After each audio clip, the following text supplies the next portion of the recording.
बिस्मिल्लाहिर्रहमानिर्रहीम। अस्सलामुअलैकुम जी। मेरा नाम डॉक्टर मुदस्सिर हुसैन है और आप देख रहे हैं मेरा यूट्यूब चैनल वेटनरी इंसाइट्स।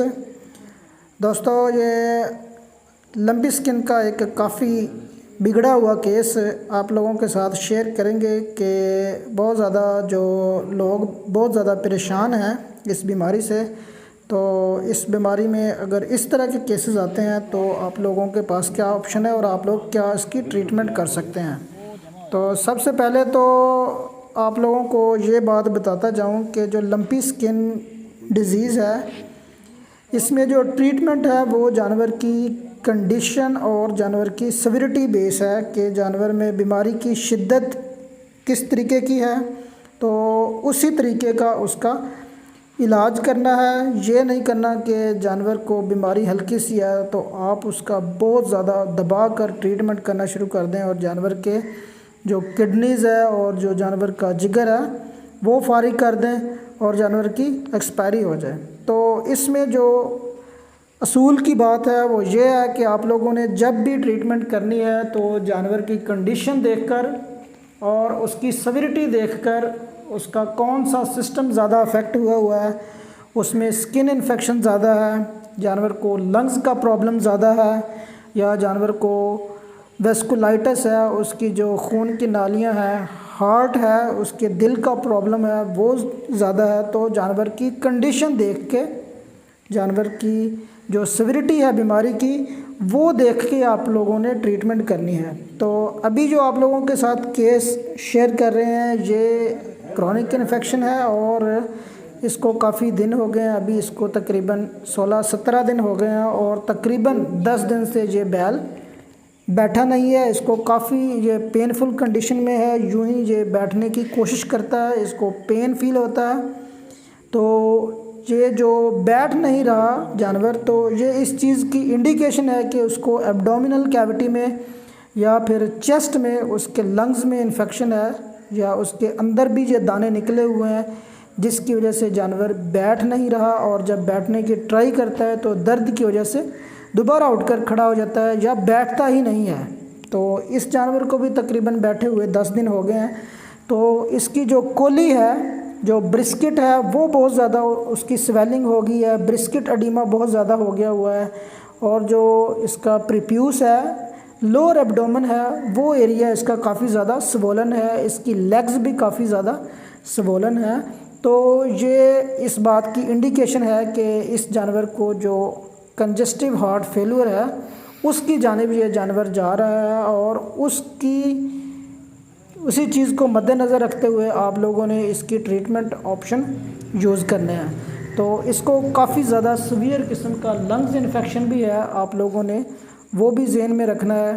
तो अभी हमने इस जानवर को ये नीडल्स लगाकर इसका जो एडिमा है उसको रिड्यूस करने की ट्राई की है ताकि इसमें से जो फ्लूइड है वो सारा ऊज आउट हो, बाहर निकलता रहे और इसका एडिमा जो है वो थोड़ा सा कम हो जाए। ये निडल प्रिक इसलिए भी की है ताकि पता चल जाए कि यहाँ पर लोकली जानवर को कोई इन्फेक्शन तो नहीं डेवलप हुआ, क्योंकि अक्सर मैंने ये केसेस देखे हैं कि जब स्किन पे नोड्यूल्स बनते हैं और वो नोड्यूल फटते हैं तो लंपी स्किन के नोड्यूल फटने के बाद लोकली जानवर को गोबर लग जाता है, नीचे से मिट्टी लगती है तो उसको जरासीम लग जाते हैं और वहाँ पर लोकल इन्फेक्शन होता है और वो लोकल इन्फेक्शन काफ़ी ज़्यादा तेज़ और काफ़ी ज़्यादा सीवियर किस्म का होता है और जैसे बिल्कुल जानवर को ब्लैक वाटर की बीमारी आती है और लोकली गैस गैंग्रीन बन जाती है। तो उसलिए भी आप लोग ये नीडल प्रिक करके देख सकते हैं ताकि कंफर्म हो जाए कि जानवर को जो स्वेलिंग हुई है इसमें किस किस्म का फ्लूइड है, वो इन्फेक्टेड फ्लूइड है या फिर सिर्फ स्ट्रा कलर का फ्लूइड है जो एडिमा डेवलप हो रहा है। तो इस केस में ये क्लियर एडिमेटस फ्लूइड है। तो अभी हमने इसको 5-6 नीडल्स लगा दिए हैं ताकि इसमें से ड्रॉप बाय ड्रॉप ये एडिमेटस फ्लूइड निकलता रहे और इसका एडिमा उसकी सिविरिटी कम हो।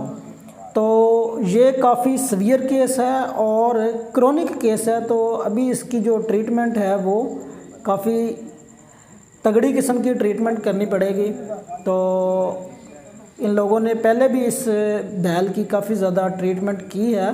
तो ट्रीटमेंट के साथ साथ जानवर का जो लिवर है और उसके किडनीज़ हैं उनको बचाने के लिए भी आप लोग लिवर प्रोटेक्टिव जो इंजेक्शंस हैं या सिरप है वो साथ में हेपेटो प्रोटेक्टेंट सिरप भी यूज़ करें, ताकि जानवर का जो डाइजेस्टिव सिस्टम है और उसका जो लिवर है वो भी काम करता रहे। लंपी स्किन में जो मेरा पर्सनल एक्सपीरियंस है, 3-4 महीने से ज़्यादा टाइम से हम लोग ये केस हैंडल कर रहे हैं। तो जिन एनिमल्स के लंग्स ज़्यादा अफेक्ट होते हैं, लंग्स डैमेज हो जाते हैं और जिनकी वेस्कुलाइटिस ज़्यादा होती है, तो उन जानवरों में जो डिपेंडेंट पार्ट है लेग्स का, उसकी टांगों का, उसकी जो कोली है और जो पेट के नीचे वाली जगह है वहाँ पर एडिमा हो जाता है। तो इस एडिमा को रिड्यूस करने के लिए आप लोग डाययूरेटिक का इस्तेमाल कीजिए। जिस तरीके से लासिक्स है वो आप लोग इस्तेमाल करें और जानवर को स्टीरॉइड्स बहुत ज़्यादा ना दें, क्योंकि अगर आप लोग दोनों चीज़ें एक साथ में यूज़ करेंगे तो जानवर को फिर ज़्यादा यूरिन आने की वजह से उसको पोटाशियम की कमी हो जाती है और जानवर बैठ जाता है, जानवर कमज़ोरी महसूस करता है, बैठ जाता है, निडाल हो जाता है। तो इसको आप लोग ब्रेकिंग डोज में यूज़ करें, इंटरवल्स के साथ 2-3 दिन इस्तेमाल कर लें, उसके बाद फिर जानवर को आप लोग वक्फा डाल दें, उसके बाद दोबारा इस्तेमाल कर लें। इस तरह के केसेस में आप लोग जो एंटीबायोटिक का सिलेक्शन करेंगे वो सबसे बेहतर है कि आप लोग टारगेटेड थेरेपी करें, क्योंकि इस जानवर को बहुत ज़्यादा सीवियर किस्म का लंग्स इन्फेक्शन है जो कि आगे जाकर जानवर को अभी पेंटिंग सिंड्रोम में कन्वर्ट कर देगा। क्योंकि जब लंग्स का बहुत ज़्यादा इन्फेक्शन हो जाता है तो जानवर को सांस नहीं आ रहा होता, जो सारा फ्लूइड बनता है वो सांस की नाली में और फेफड़ों में एल्वियोलाई में जमा होना शुरू हो जाता है, जिसकी वजह से ऑक्सीजन की कमी होती है और जानवर मुंह खोलकर सांस लेना शुरू कर देता है। तो इस केस में आप लोग सेफ्टिफर सोडियम का इस्तेमाल करें, क्योंकि वो one of the best cephalosporin drug है जो ज़्यादा लंग्स को टारगेट करती है और लंग्स में उसकी ज़्यादा पेनिट्रेशन है। तो सेफकोइन का इंजेक्शन है या फिर डाइसेफ या जो सेफेलोस्पोरिन ग्रुप है वो आप लोग यूज़ कर सकते हैं। और साथ में जानवर की पेन को कम करने के लिए आप लोग जो कीटोप्रोफन का साल्ट है वो इस्तेमाल करें, क्योंकि जो मस्कुलर पेन है, जो जॉइंट्स का पेन है और मस्कुलर पेन है जो लोकली इन्फेक्शन होने की वजह से भी जानवर को होता है, तो उसको कवर अप करने के लिए कीटोप्रोफन ज़्यादा अच्छे रिज़ल्ट्स देता है। तो आप लोग वो साथ में यूज़ करें। अभी ये देखें कि आप लोग इस जानवर की कंडीशन 24 घंटे के बाद इसमें काफ़ी ज़्यादा इम्प्रूवमेंट आई है। तो इसकी जो वॉक है, अभी ये चलता तो काफ़ी ज़्यादा इसमें लेमनेस है, इसको पेनफुल है, ये चलने वाली कंडीशन पेनफुल है। तो लेकिन इसकी जो स्वेलिंग थी, जो कोली के ऊपर सूजन निकली हुई थी और जो इसकी टांगों के ऊपर सूजन थी वो काफ़ी हद तक कम हो गई है। ये एक सिंगल डे ट्रीटमेंट के साथ जानवर में काफ़ी ज़्यादा इम्प्रूवमेंट आई है कि उसने थोड़ा सा चलना भी स्टार्ट कर दिया और जो उसकी कोली पर सूजन पड़ी हुई थी, जो एडिमा हुआ था, वो सारा भी उसका रिड्यूस हो चुका हुआ है। इस पेशेंट में लंग्स इन्फेक्शन के साथ साथ जानवर को जो टांगों में सूजन है और उसके जो खुर हैं वहाँ पर भी काफ़ी ज़्यादा इन्फेक्शन हुआ है, जिसकी वजह से जानवर को चलने में बहुत ज़्यादा तकलीफ और दिक्कत है। तो अभी ये देखें कि इस जानवर की कंडीशन 24 घंटे पहले जो कंडीशन थी उससे काफ़ी इसमें इम्प्रूवमेंट नज़र आ रही है। लेकिन इसके जो लंग्स का इन्फेक्शन है, ये आप लोग इसके नथनों में देख सकते हैं कि बहुत ज़्यादा इसको सवीर किस्म का ज़ुकाम लगा हुआ है। इसमें काफ़ी ज़्यादा रेशा आ रही है, जो इस बात की इंडिकेशन है कि जानवर के जो लंग्स हैं वो काफ़ी ज़्यादा डैमेज हुए हैं, इसको सांस लेने में मसला आ रहा है। अभी इस पेशेंट की हमने जो 24 घंटे पहले ट्रीटमेंट की थी वही ट्रीटमेंट इसको रिपीट करेंगे। ये ट्रीटमेंट हम लोग 3 से 5 दिन तक कैरी ऑन करेंगे। उसके बाद जानवर को जो ट्रीटमेंट है अगर चेंज करनी हुई तो फिर वो चेंज करेंगे। तो अभी ये इसकी 48 घंटे के बाद इसकी कंडीशन देखें तो ये बैल काफ़ी ज़्यादा एक्टिव है। ये अभी 48 घंटे के बाद इसको हमने दोबारा ट्रीटमेंट देने के लिए आए हैं, तो अभी ये काफ़ी ज़्यादा इसकी कंडीशन बेहतर हो गई है।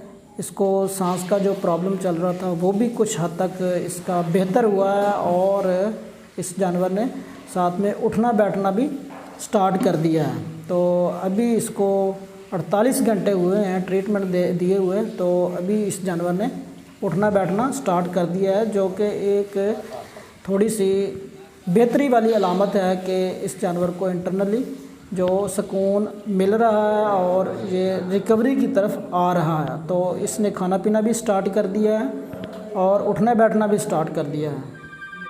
लिवर प्रोटेक्शन के लिए आप लोग सिरप हेपेटोवीटो का सिरप यूज़ कर सकते हैं, नोवा हेपाविट का सिरप यूज़ कर सकते हैं, जो जानवर की लिवर की प्रोटेक्शन करे, क्योंकि इतना मेडिकेशन हो रही होती है जानवर को और जानवर की बीमारी भी काफ़ी ज़्यादा चल रही होती है। तो इन सारी चीज़ों के चलते जानवर को लिवर फेलुअर या फिर किडनी फेलुअर का भी इशू हो सकता है। तो इन चीज़ों को प्रिवेंट करने के लिए आप लोग साथ में लिवर प्रोटेक्टेंट का लाजमी तौर पर इस्तेमाल करें।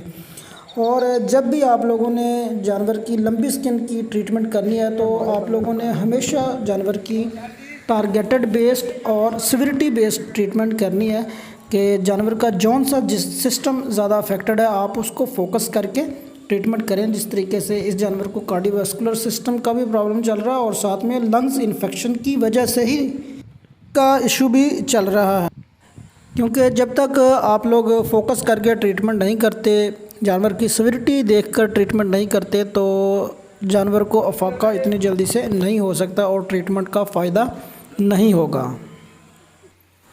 और साथ में क्योंकि डायूरेटिक यूज़ कर रहे हैं और साथ में स्टीरॉयड की भी यूज़ कर रहे हैं, तो इसके जो काउंटर इंडिकेशंस हैं या इसके जो इफ़ेक्ट्स आते हैं तो उनको काउंटर करने के लिए भी साथ में जानवर को मेडिकेशन करें। मिसाल के तौर पर जो पोटाशियम है उसका भी यूज़ करें। आज तक के लिए इतना ही। हमारे चैनल के साथ बंदे रहने का शुक्रिया।